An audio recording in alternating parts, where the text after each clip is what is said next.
Hi, good evening, Facebook, and welcome to our panel tonight.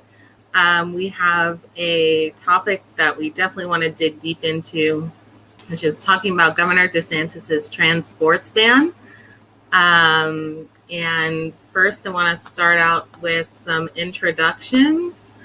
So my name is Bernice. I'm the regional director in West Central Florida, so that's Hillsborough, Pasco, Manatee, and Pinellas counties. Can't forget them. And I'm super excited to be on with y'all tonight because we have an amazing group of folks that are on this live stream tonight. And I want to start by passing it to my incredible colleague, Ant from Pasco Pride. How are you doing tonight, Ant? I'm very well. Thanks for having me on, Bernice. I'm excited to have this conversation. Awesome. Thank you so much. And then we also have the lovely Michael Fitro with us as well. How are you doing, Fitro? I'm lovely, thank you. I'm really excited to be here. Thank you. And last but certainly not least, my colleague Juan from South Florida. How are you tonight, Juan? I am excellent. How you guys feeling? Good to go? Good. Awesome. Good. My name is Juan Moore. I'm the regional director of South Florida. So that's Miami-Dade County, Broward County, and Palm Beach. So I'm glad that we have our panelists with us. This needs to be talked about. Let's get it in.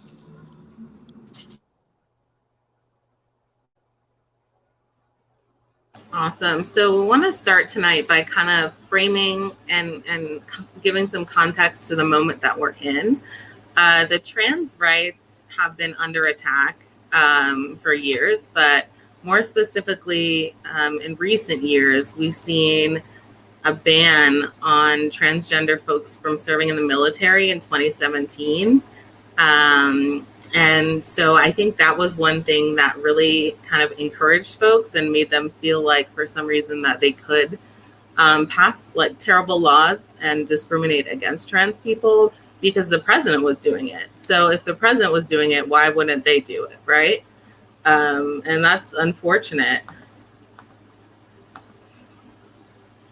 So in March 2020, Idaho became the first state to ban trans women and girls from women's sports leagues, and that set off a trend that has swept up more than 30 legislatures. So let's talk about Florida's trans ban for a second, and then I want to get some perspective from Ant and Michael and Juan as well. But just to share a little bit about Florida's ban specifically, public secondary schools, so like high schools and colleges, you have to have a biological sex, and I'm using quote marks for this because they define a biological sex as the one that was printed on a student's official birth certificate at or near the time of birth. Well, we know the reality is that there's so much more to gender than just what's written on a birth certificate. Absolutely. And one of the other things that this does is it specifically targets transgender women and girls as well. So I'd love to hear, like, open the floor up to Ant and Michael. Like, how did y'all feel when you heard about this, and what has been the impact on the community? Ant, would you like to go first? Sure, yeah. I think I'm glad that you asked it that way, Bernice. Like, what did I feel when I first heard it? It felt like it came out of nowhere, this sort of just bundle of nonsense compiled into law or into legislation.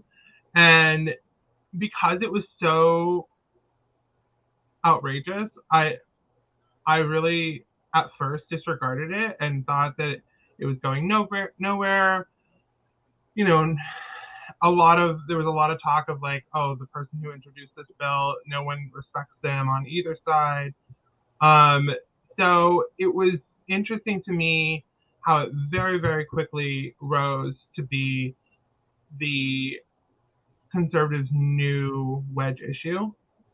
And towards the end of Florida's legislative session, we had data showing that it legitimately was and is now the new wedge issue. It has replaced issues like pro-choice legislation, or pro-life legislation,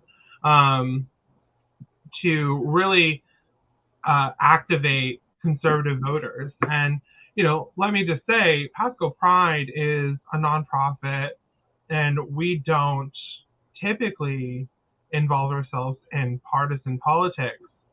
But the unfortunate truth of this in particularly is that when we stand with the trans community, we have to automatically stand in opposition of the Republican Party, because this is something this is the situation that they've created. So, I mean, we invite any Republican, elected official to also stand with the trans community and in opposition of these types of bills, but I don't see anyone anywhere. Yeah, it's interesting to me how militant they've become regarding LGBTQ issues, and how they're foregoing their conservative values about home rule. Some people may not know, but I used to be a conservative. I was raised in a conservative household. I'm a survivor of conversion therapy, and eventually I made my way through to understanding that I was a progressive, and the values I had were not just from where I came from, but the values that I was raised as were politically progressive, democratic. And I did leave the party quite some time ago. It's interesting, when I was a Republican, one of the sponsors, I believe he's a sponsor, he carried the bill, or he helped carry the bill, Chris Latvala, state representative. He tried so hard to sound like an ally of the LGBTQ community about signing one of the first non-discriminatory acts in the workforce and such. I'm forgetting the particular bill. It was quite some time ago by this point, and really, really worked hard to try to have me when I did work on his campaign, and he was trying to talk about how we're bringing everyone together, X, Y, and Z, and I was good enough to be on his payroll, and I'm good enough to be taken photos with.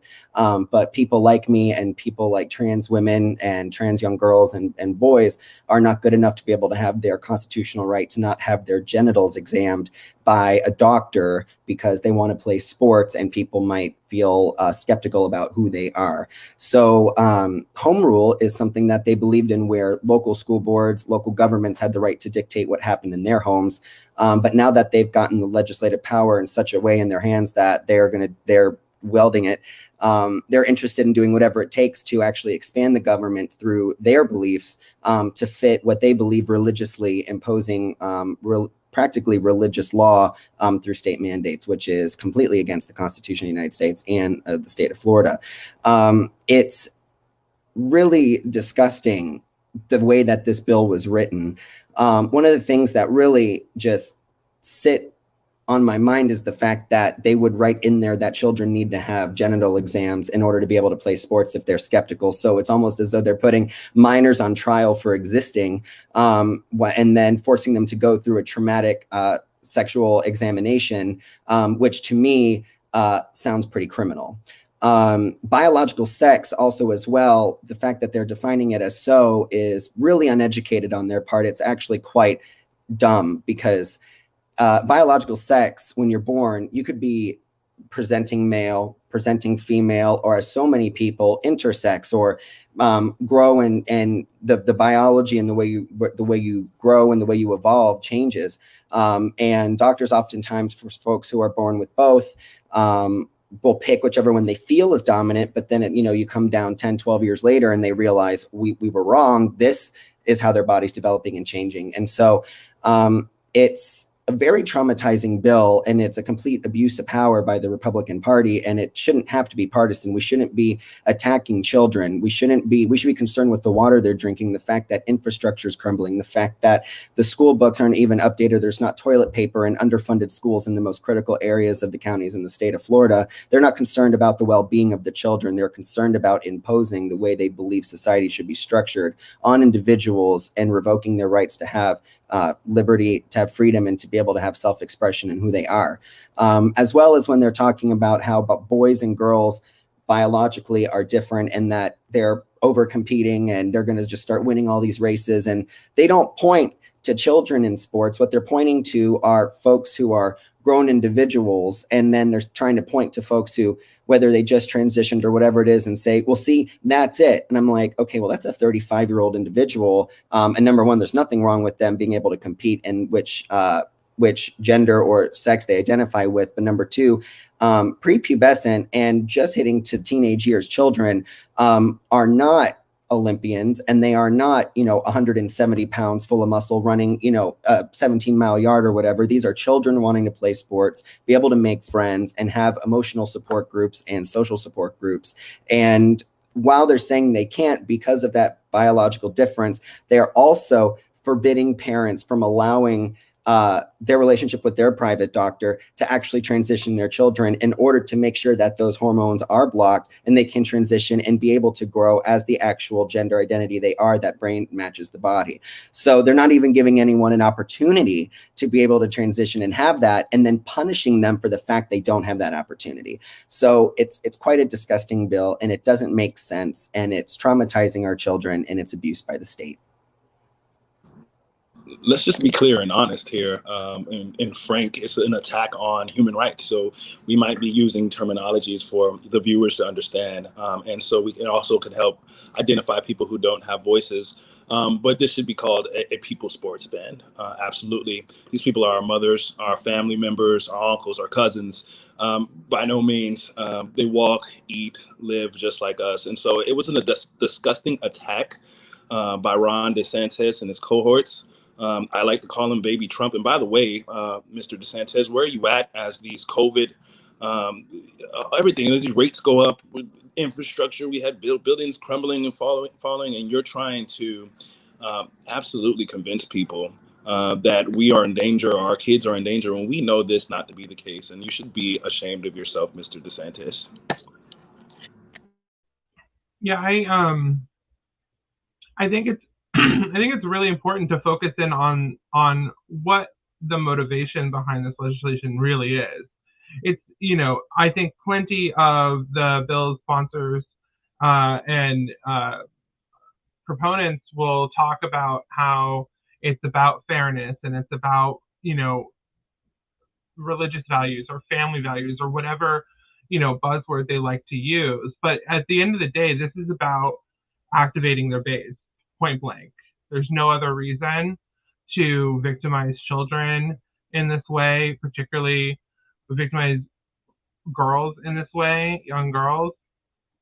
And they, none of the, so-called evidence they have to bear, stands.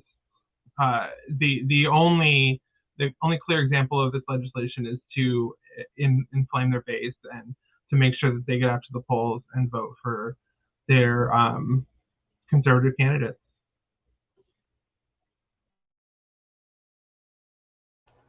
Yeah, this is 100% politically motivated. This is, especially I think after the fact that they've lost so much power federally. One of their goals, and their goals always have been to take over the states, to take over the courts, to take over everything. And do whatever it takes in order to get people to the polls. And if they can't get enough of their people, they'd, of course, as we see, restrict other people from making it. So that way they feel that they have an advantage. But this is literally something that is just there to hype people up. This was a non-issue. I think this wasn't it like the first bill in like 20 years that they did something that was a direct attack on the LGBTQ community.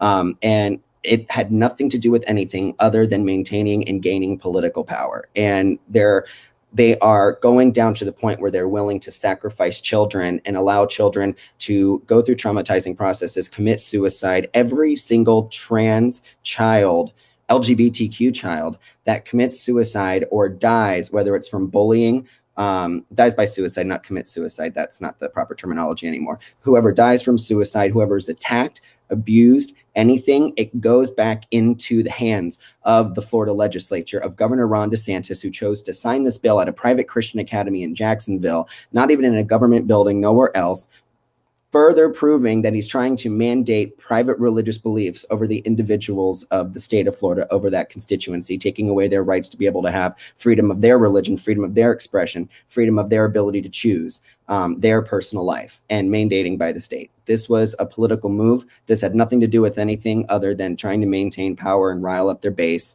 And I believe it's something that could also be used to prepare for the upcoming, the upcoming election over in 2022. This is something that is there to be able to get people rolling and keep people infuriated, keep people bigoted.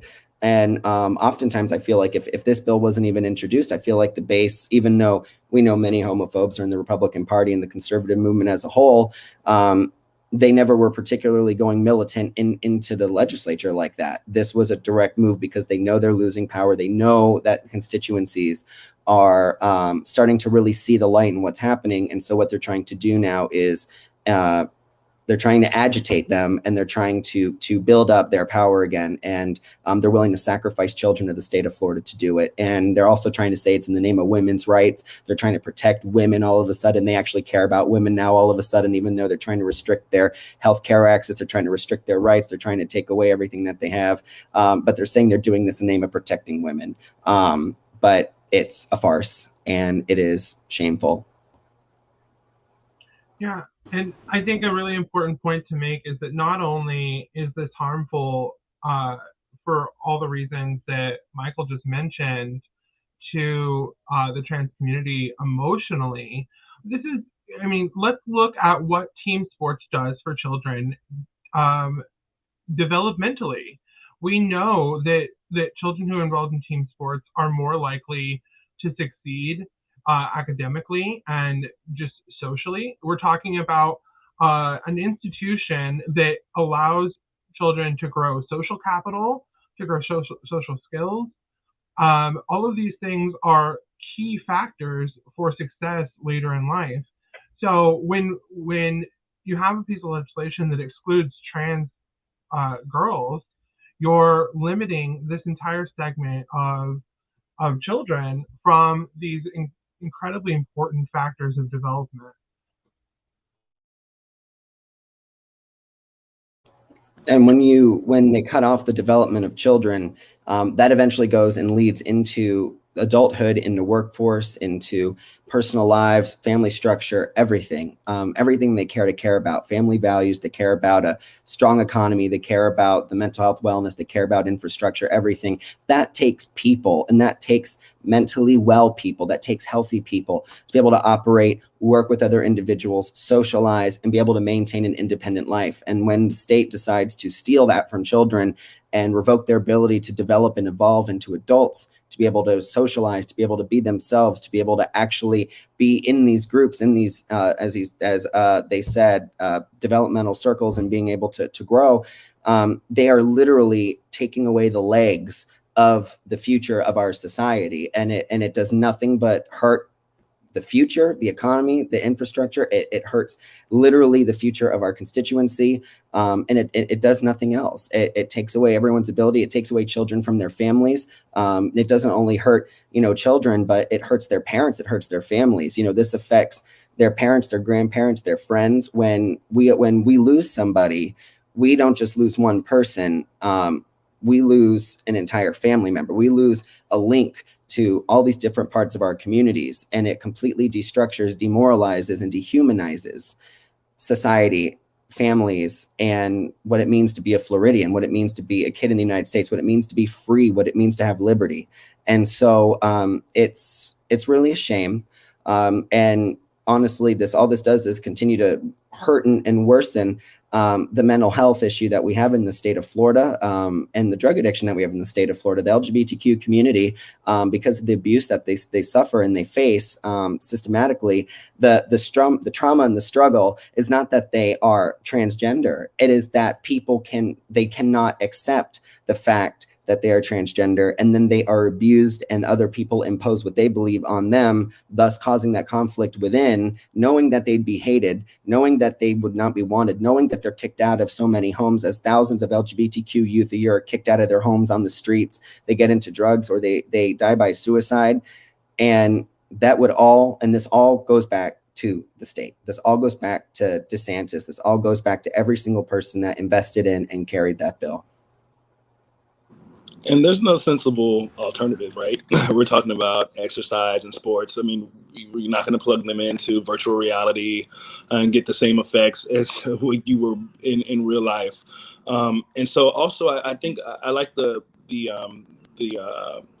how you brought up the mental, and it's just simply going backwards. It's like we're going back to 1964. Could you imagine being in a body that you didn't identify with, and then went through the process to finally get your brain to match the body, and then somebody's coming back to tell you no? So I imagine a little girl sitting in the football locker room because she was born as a male, and just how uncomfortable that would be, or vice versa.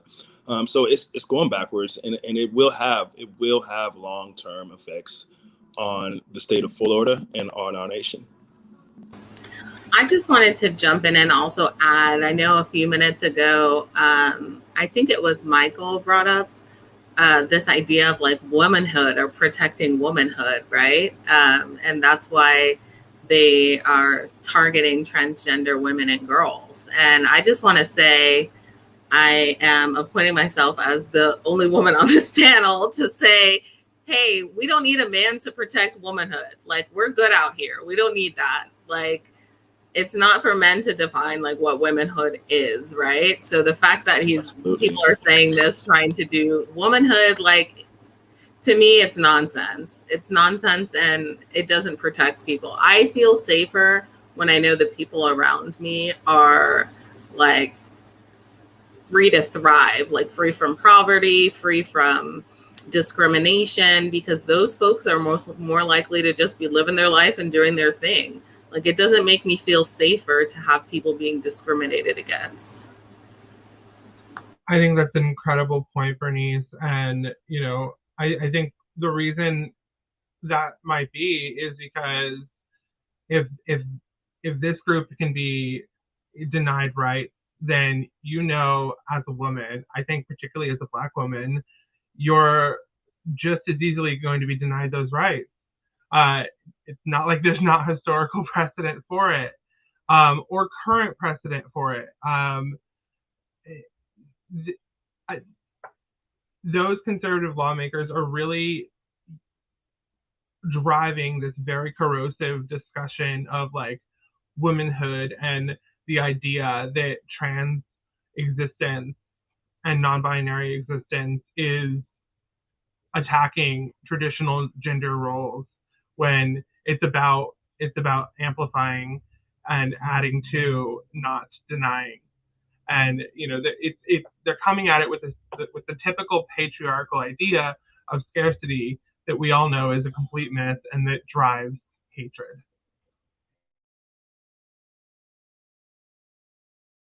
Yeah, absolutely. And I just want to remind all of our women viewers, and Bernice, you brought up a wonderful point. And it's not our job to be your protector; it's our job to be your ally. But somebody said something at the top of the show, and I just want to re-identify that. I really want to re-identify all of these shortcomings that have been done. And I don't care if you're blue or you're red, but we have to be honest and say, if you go back 7 months ago or right before COVID, I mean, women's rights were under attack by these same conservative guys. And so then again, they'll turn around and say, hey, you know, now we're going to be here. Now we're here to help you. Or, you know, during that whole time, nobody wanted to touch the American Rescue Plan. And then all of a sudden now, hey, we were there in the background. And no, you're not. And it's not there. Again, I just want to restate that it's not there for protection, and piggyback off what the whole panel said. It's there to be corrosive. It's there to divide, and it's an attack on human rights. Imagine somebody just asking to be civil rights or human rights. Where are we at? We're in the United States of America in 2021, in the middle of a pandemic, a national pandemic. We haven't seen this. We haven't seen this in our lifetime, and we're arguing about human rights. So I just wanted to remind the audience that and how much of human rights are our governors are really vested into.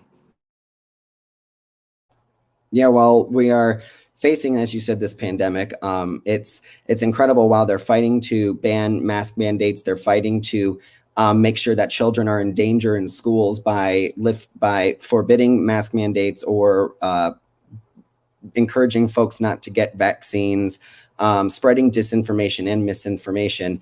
They are literally focusing and wasting our tax dollars on a farce on this bill, while our sewers are flooding, while our bridges and our roads are crumbling, while our children's schools are underfunded, while we have one of the worst education rates in the United States. And it seems like all they're trying to do is continuously rob our children of a future.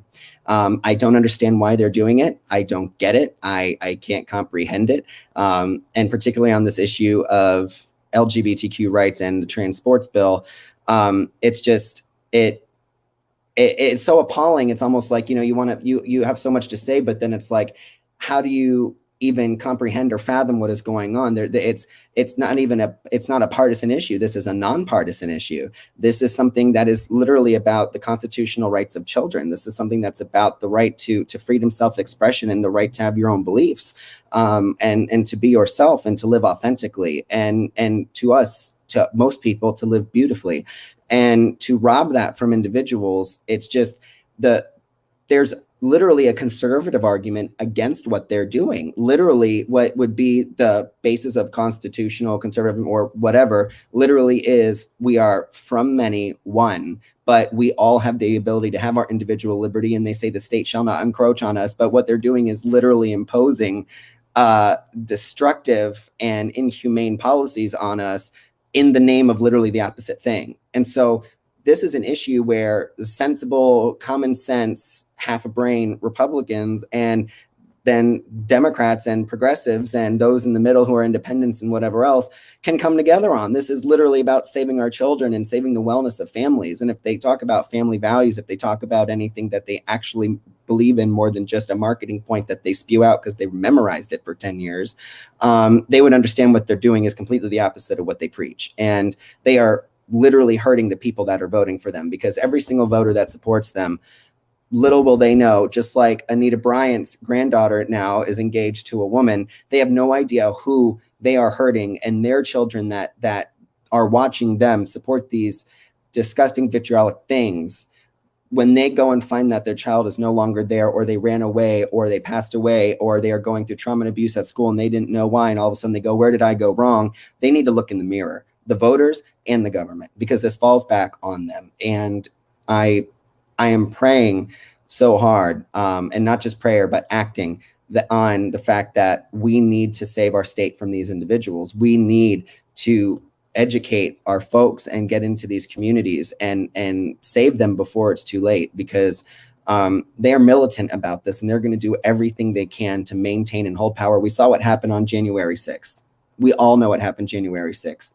And while that was at the federal level at the Washington, D.C., that spirit of that day is what haunts Florida through Ron DeSantis. It haunts Florida through everyone that follows this and believes it. And they are willing to do whatever it takes in other ways to usurp our rights and our government in order to force what they want and their fake version of Christianity or religion on these other people. And it puts a bad name, and it puts other people who associate, whether it's religiously or socially, loosely, even though they have different values with them, it puts other people who are kind and generous people in harm's way, because it starts dividing people based on their beliefs, based off of their sex, based off of their gender, based off of everything. And it puts our society in danger. It increases crime, it increases the drug rates, it increases suicide and death, and it increases domestic abuse, and it increases self-harm.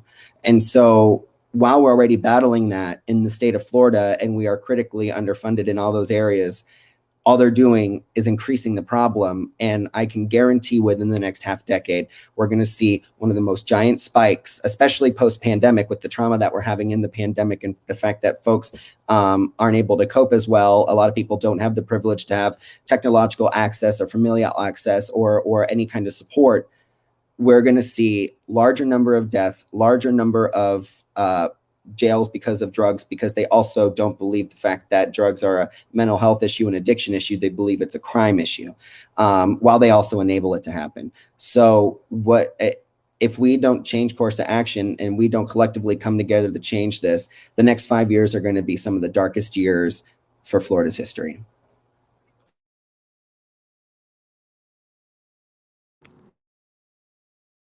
I do want to share with everyone there is a lawsuit pending. So there was a civil rights group, I believe it's Human Rights Campaign, that sued Florida over this law. So there is hope that this could change.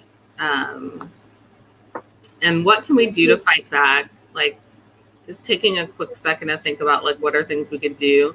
We know that DeSantis is one of the worst LGBT, he's anti-LGBT governor. And he's one of the worst, in my opinion, one of the worst governors in the country. And we are working really, really hard to defeat him. So what we could use is your support.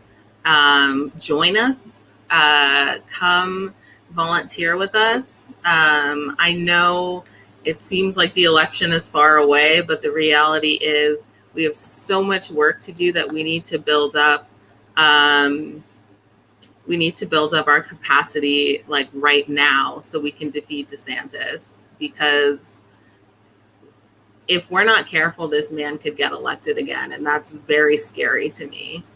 And it would mean very scary things for the most vulnerable people in our state. So we definitely want you to join us. We've got a couple links here. Join us at For Florida Us /Defeat DeSantis. I'd like to ask from our panelists before we hop off, any last words that you'd like to leave, and how can people stay in touch with you or your organization? Yeah. So, just in terms of what can we do, Pasco Pride is focused on continuing to build community, but particularly looking for ways that we can build community for trans youth and queer youth in our community, to create inclusive spaces where they're being denied in traditional spaces. So keep a lookout for those things. We do a lot of mutual aid. We have a roadside cleanup coming up.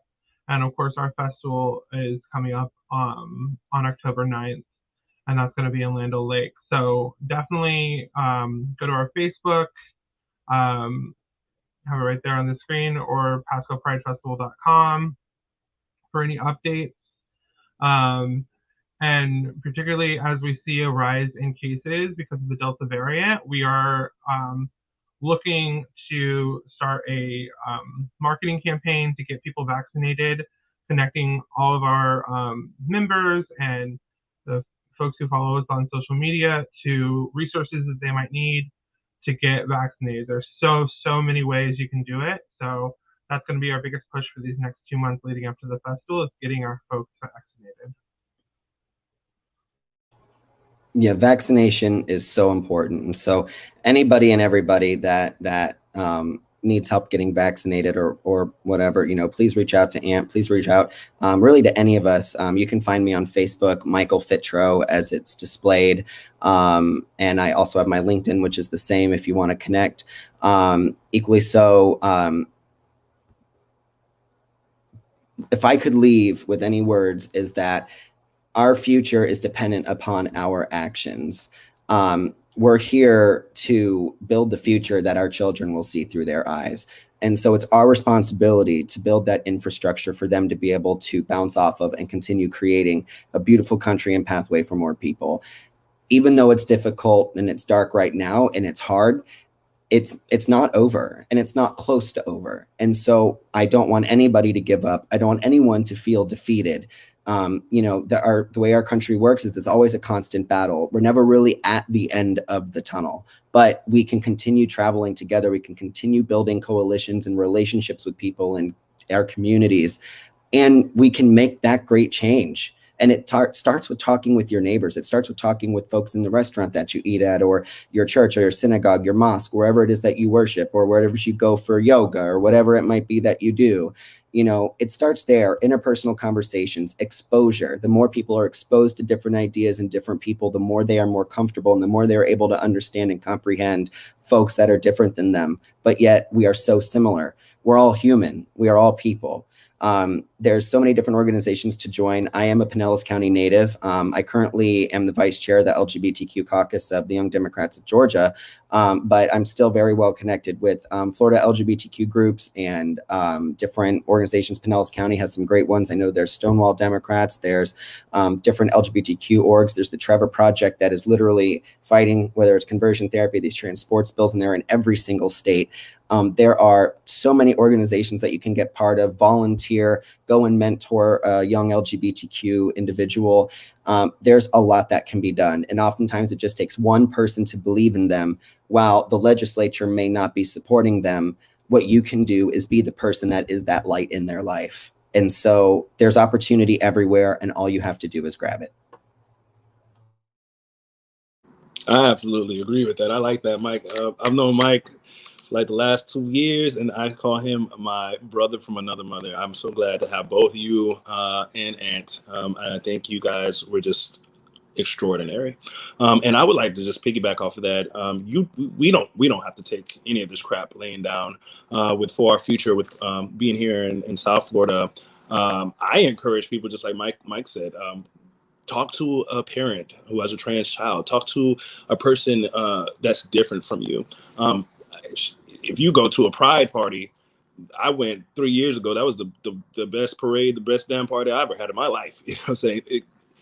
Go and get involved in your community. There's certain ways you could do it. All the panelists gave great ways. With me, next week we'll be having a grassroots lobby action deep dive to train people how, when things don't go your way, or things that are you feel like you're under attack, how can you get out of it? We heard that there's groups that are suing Governor DeSantis, but hell, I'll tell you what, we can call them every day of the week and pass through and let you express how you feel. We can teach you how to phone bank. We can teach you how to write a letter to the editor. We have virtual events like this. So I encourage everybody after you get off of here to join all of our Facebook pages. But most importantly, keep reaching out with your eyes closed and your heart open. Yeah, I want to give a big thank you to Michael and Ant for being on today. Just really appreciate your perspective and the knowledge that you shared with us, and I'm super grateful for y'all. So thank you so much. And I hope that everyone has an amazing night, and we will see you next time, Facebook. Later, Gators.